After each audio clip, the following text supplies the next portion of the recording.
रंगापानी train हादसा में मालगाड़ी के चालक और सह चालक के खिलाफ एक यात्री द्वारा शिकायत दर्ज कराने का मामला।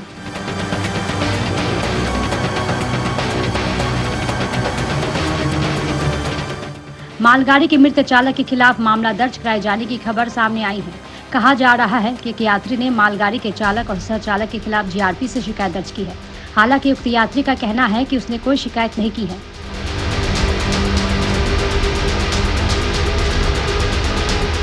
हादसे के बाद जब वो अस्पताल में भर्ती थे, उस दौरान उनसे सादे कागज पर हस्ताक्षर कराया गया था। बाद में उन्हें पता चला कि उसने शिकायत दर्ज की है। दर्दनाक घटना के बाद इस मामले से रेलवे और जीआरपी की भूमिका पर सवाल उठने लगे हैं।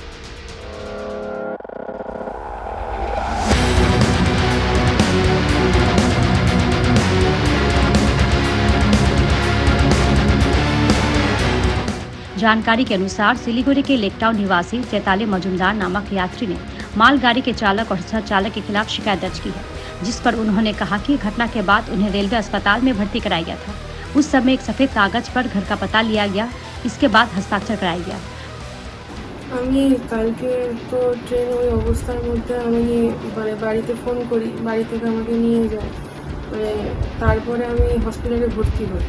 সেখানে গিয়ে নর্মালি কিছু আরপিএফ আসে আমার কাছে, তারা কথা বলে যে আমার নাম, ঠিকানা, তারপরে অ্যাড্রেস, সব কিছু ডিটেলস নিয়ে যাওয়ার পর তারপরে আরও কয়েকজন আসে রাত্রিবেলা 7টা 8:30টার সময়।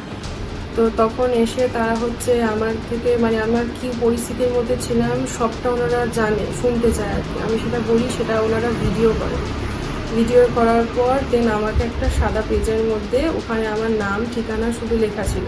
আমাকে নিচে বলেছিল সিগনেচার করে আজকের ডেটটাকে দিয়ে দিতে। আমি শুধু সিগনেচার করে আজকের ডেটটাকে ওখানে দিয়ে দিয়েছিলাম, কালকের ডেটটাকে। দেওয়ার পর ওনারা চলে যায়। তারপরে রাত্রিবেলা ওই 10:30 নাগাদ আরও দুটো পুলিশ আসে, তারা আমার নাম, ঠিকানা এসব কিছু নিয়ে চলে যায়। তারপরে সেরকমভাবে কেউ কোনো কিছু আসেনি। প্রথমত ট্রেনের ভেতরে কে এসছে, কোন গাড়ি মেরেছে, সেটা আমার দেখার পক্ষে সম্ভব নয়, কারণ ওখানে ট্রেনের ভিতরে আমরা যেই প্যাথেটিক একটা সিচুয়েশনের মধ্যে ছিলাম, সেটা একমাত্র যেই যাত্রীরা আমরা যাচ্ছি শুধু আমরা তারাই বুঝতে পারি, তারাই ফিল করতে পারবো। তো তারপর আমি ট্রেন থেকে অনেক রকমভাবে, আমাকে 4 জন দাদা ছিল, তারা আমাকে নিয়ে নিচে নামার পর আমি দেখছি যে পেছন দিকে কোনো গাড়ি হয়তো মেরে দিয়েছে। তখন আমি শিওরলি কিছুই জানতাম না। আমাকে তারপরে বাড়িতে ফোন করা, তারা নিয়ে আসার পর আমি সন্ধ্যার পর জানতে পারি যে এরকম একটা মালগাড়ি নাকি পেছন দিকে এসে মেরেছে। আর বাকি থাকলো আমি নাকি কারণে এফআইআর করেছি। আমি চিনি না তাদেরকে, আমি কেনই বা এফআইআর করতে যাবো তাদের নামে?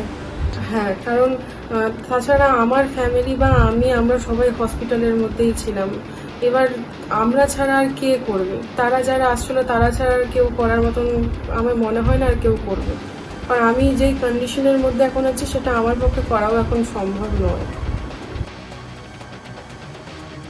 यात्री के पिता ने कहा कि हम चालक और सह चालक को नहीं जानते हैं, शिकायत क्यों करेंगे?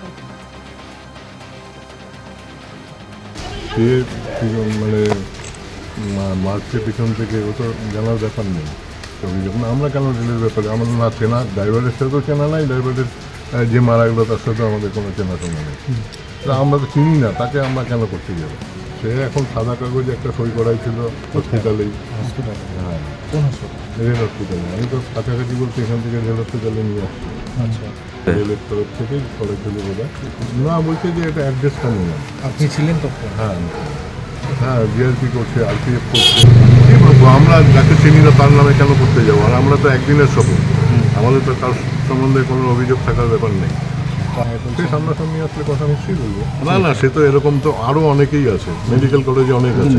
কালকে যে সিচুয়েশন ছিল বলেই তো হসপিটালে ভর্তি ছিল।